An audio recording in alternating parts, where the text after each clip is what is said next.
very much so. Most of the preseason, it was Hassan and Akil in the scrimmages. Mike didn't play in those. And so they played together a lot going against the teams we had to. So they really established themselves. So that was good to see their chemistry. And then the second part, I thought we did get some high post touches early.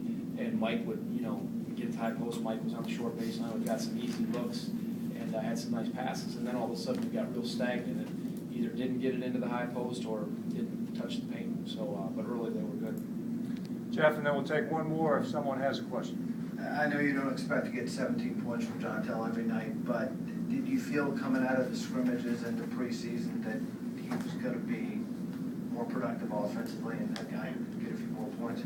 I think, everybody who's returned is a better player, whether that equates into scoring more.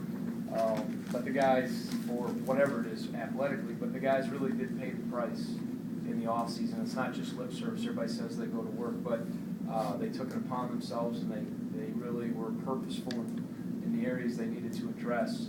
And so you can see the physical maturity, the skill maturity, and then, I think even emotionally they're in a better place. And Jontel's an upperclassman now, and I think that's the big jump, when you're going into your upperclassman year. So I saw he was improved, and we'll take those numbers and stats every game if you can give them to us. Along the same lines, Coach. Jontel seemed more reluctant in the first game to shoot from a good distance than he did tonight.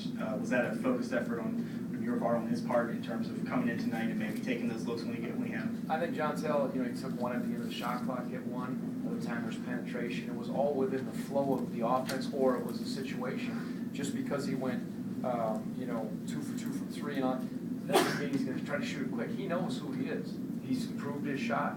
He knows he's a bulldog defensively. He's going to facilitate as a point guard. He's going to try to get to the rim, take opportunistic shots, and keep working. It wasn't like, okay, now you got to get some threes off in this game because you did it the first. No, he knows his strengths, and that's what we always talk about, knowing your identity as an individual player. He was solid. That opportunities presented themselves.